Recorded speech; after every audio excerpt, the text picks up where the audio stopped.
সাগরের হত্যাকারীকে খুঁজে পেতে মরিয়া হলো পল্লবী। সম্পূর্ণ জানতে দেখতে থাকো। গল্পের শুরুতেই আমরা দেখতে পারি যে পল্লবীর বাবা ভীষণই কান্নায় ভেঙে পড়েছে। শ্রীনিবাস সুদে টাকা নিয়েছিল 2 লাখ টাকা, কিন্তু সেই টাকাটা সে টাইম মতোই দিচ্ছিল। এরপরেই নেমে আসলো আর এক রকমের বিপদ। যার কাছ থেকে টাকা নিয়েছে সে সুদখোর বাড়িতে রীতিমতো ঝামেলার সৃষ্টি করে দেয়। শ্রীনিবাসকে বলে, কালকের মধ্যে যদি আপনি আমার টাকাটা ফেরত না দেন তাহলে আপনার অবস্থা খারাপ হবে। আপনি যে জমির পেপারটা বন্ধক রেখেছিলেন সেটা আমার হয়ে যাবে। শ্রীনিবাস যথারীতি খুবই কান্নাকাটি করতে থাকে। বাড়ির সবাইকে বললে কেউ কেউ তো রীতিমতো সাপোর্ট করলেও সমর খুব রেগে যায় আর বলে, বাবা তোমার কি কোনো কাণ্ডজ্ঞান নেই? আমরা এতগুলো মানুষ নিয়ে এরপর কোথায় যাব? কাজটা কি তুমি আদৌ ঠিক করলে? কাজটা কিন্তু ঠিক হলো না।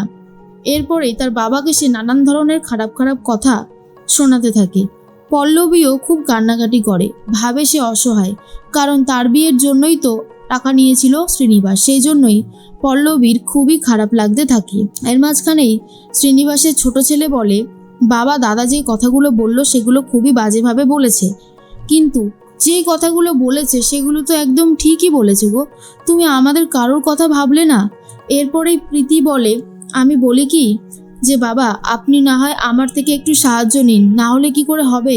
আমরা তো রীতিমতো পথে বসে পড়বো। আপনার ওই বাড়িটা আপনার ওই জমিটা ছিল, সেখানেই তো আমরা বাড়িটা করতাম না। এরপরেই সবাই পাশে না থাকলেও পল্লবী, ঝিনু, কমলা সবাই শ্রীনিবাসের পাশে এসে দাঁড়ায় আর বলে, বাবা তুমি কেঁদো না, আমরা ঠিক আবার একটা জমি কিনে বাড়ি বানাতে পারবো। তুমি দেখো, আমাদের না নিজেদের কাজের ওপর ভরসা রাখতে হবে, তবেই আমরা ঠিক কিছু একটা করতে পারবো। সবাই তো খুবই ভেঙে পড়েছে। আর তখন ঠাম্মি বলে, তুই ওই জমিটা দিয়ে দে, যদি টাকা জোগাড় করতে না পারিস তো না পারবি, কিন্তু এইভাবে তোকে কেউ অপমান করে যাবে সেটা আমি মেনে নেব না, কিছুতেই না। তার থেকে এটাই ভালো হবে যে তুই দিয়ে দে সবটা। অন্যদিকে দেখা যায় যে ঠাম্মি একটা কথাই ভাবছিল, যদি জমিটা চলে যায় তো চলে যাবে, কিন্তু ছেলের বদনাম সে সহ্য করবে না, অপমান সহ্য করবে না। পরের দিন সকালে হতেই যথারীতি সুদখোরের অফিসে যাবে বলে ঠিক করেছে। আর তখন চলে এসেছে সেই সুদখোর, এসে রীতিমতো পায়ে পড়তে থাকে শ্রীনিবাসের আর বলে, স্যার আপনার মাথার ওপরে যে এত বড় একজনের ক্ষমতা রয়েছে সেটা তো আমি বুঝতেই পারিনি স্যার, আপনি আমাকে ক্ষমা করে দিন। আমার বাড়িতে ছোট ছোট বাচ্চারা আছে, আমি যে না খেতে পেয়ে মরে যাবো স্যার, আমাকে ক্ষমা করে দিন। যেই লোকটাই কালকে এতগুলো অপমান করলো সে নাকি এসে ক্ষমা চাইছে। পুরো বিষয়টাই দেখার পর রীতিমতো শ্রীনিবাসের মাথা ঘুরতে থাকে আর বলে, আমি তো আপনার অফিসেই যাব বলে ঠিক করেছিলাম, অফিসিয়ালি সব কাজগুলো শেষ করে দেব। আপনি যেভাবে আমাকে অপমান করলেন আমার আর কোনো ইচ্ছাই নেই ওই জমিটা রাখার। ঠিক তখনই সুদখোর বলে, না স্যার আপনাকে কোনো সুদ দিতে হবে না, আপনি ওই এককালীন টাকাটা দিয়ে দেবেন তাহলেই হবে, সে আপনি 20, 25, 30 বছরে শোধ করলেও আমার কোনো অসুবিধা নেই। এত রাতারাতি পাল্টে গেল কি করে সেটাই বুঝে উঠতে পারছে না শ্রীনিবাস আর বলে, কি হয়েছে আমাকে একটু খুলে বলুন তো দাদা, আমি তো বুঝতে পারছি না। তখনই বলে, আমাকে একজন ফোন করে যা বললো না, আমি তো বুঝতেই পারিনি যে আপনার ক্ষমতাটা ঠিক কোন লেভেলের। যাই হোক আমার তো ভুল হয়েছে, আপনি যদি তাকে একবার বলে দেন যে আমার যেন কোনো ক্ষতি না করে তাহলে খুব ভালো হয়। এরপরেই ফোন নাম্বারে সে ফোন করতে থাকে, কিন্তু কোনোভাবেই আর ফোন ধরে না সে। বারবার করে সুদখোর একটাই কথা বলে যে দেখবেন দাদা আমার যেন কোনো ক্ষতি না হয়। এরপর সে তো চলে যায়।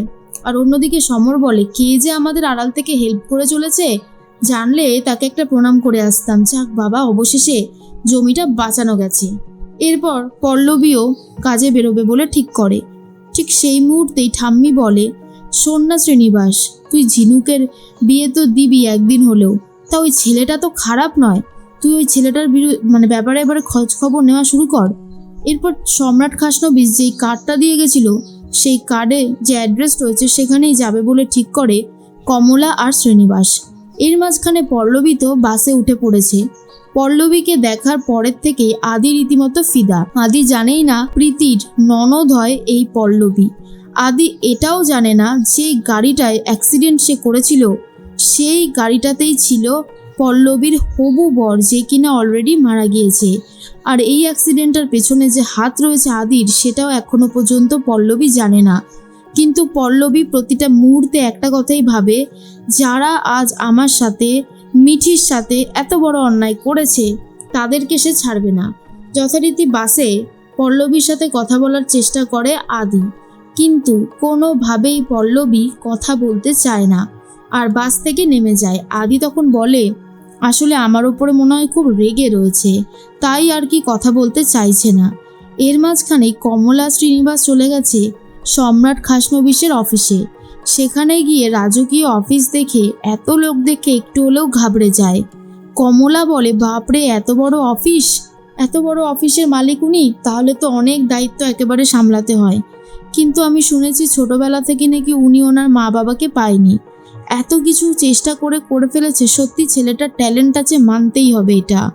কমলার কথা শুনে শ্রীনিবাস বলে, সে তোই তো বুঝতে পারছি, চলো ভেতরে চলো, এখানে দাঁড়িয়ে থেকে থেকে আর কথা তো হবে না। এর মাঝখানে অফিসের ভেতরে যায় আর কথা বলবে বলে ঠিক করে। তখনই সাধারণ কিছু মানুষজন বলতে থাকে, সম্রাট খাসনবিশের মতো ব্যক্তির সান্নিধ্য পাওয়া খুবই ভাগ্যের ব্যাপার, গরিব মানুষদের ভগবান উনি। এসব কথা শুনে শ্রীনিবাস আর কমলার খুব ভালো লাগে। জোর পায় যে না, মেয়ের বিয়েটা এনার সাথে দিলে খারাপ কি হবে, হবে না হয়তো। কিন্তু আবারও কমলা, শ্রীনিবাস তো রয়েছে ওখানে, আর শ্রীনিবাসকে ফোন করেছে সেই সুদখোর, আর বলে, স্যার আপনি ওই লোকটার সাথে কথা বলেছিলেন তো স্যার, আমাকে যেন না মারে এইভাবে, তাহলে আমি শেষ হয়ে যাব। কমলা বলে, কার সাথে কথা বলছো? শ্রীনিবাস বলে, ওই যে সুদখোর, আর বলে, আপনি চিন্তা করবেন না, আমি ওনার সাথে কথা বলে একটা ব্যবস্থা করছি। এরপরেই সম্রাট খাসনবিশ তার অফিসে চলে আসে আর এসেই ডিরেক্ট ঝিনুকের বাবা মার সাথে দেখা করবে বলে ঠিক করে। সম্রাট খাসনবিশকে দেখার পর কমলা শ্রীনিবাস এটুকু বুঝতে পারে, এনার টাকা পয়সার অভাব নেই ঠিকই, কিন্তু মন মানসিকতাটা কেমন সেটাই একবার যাচাই করে নিতে হবে, এমনটাই ভাবছিল কমলা। আর সম্রাট খাসনবিশ বলে, আপনারা এসেছেন, আমি খুব খুশি হয়েছি। এরপরেই সম্রাট যেভাবে বাঁচিয়েছে পল্লবীকে, শ্রীনিবাসকে, তার জন্য শ্রীনিবাস অনেক অনেক ধন্যবাদ জানাতে থাকে সম্রাট খাসনবিশকে।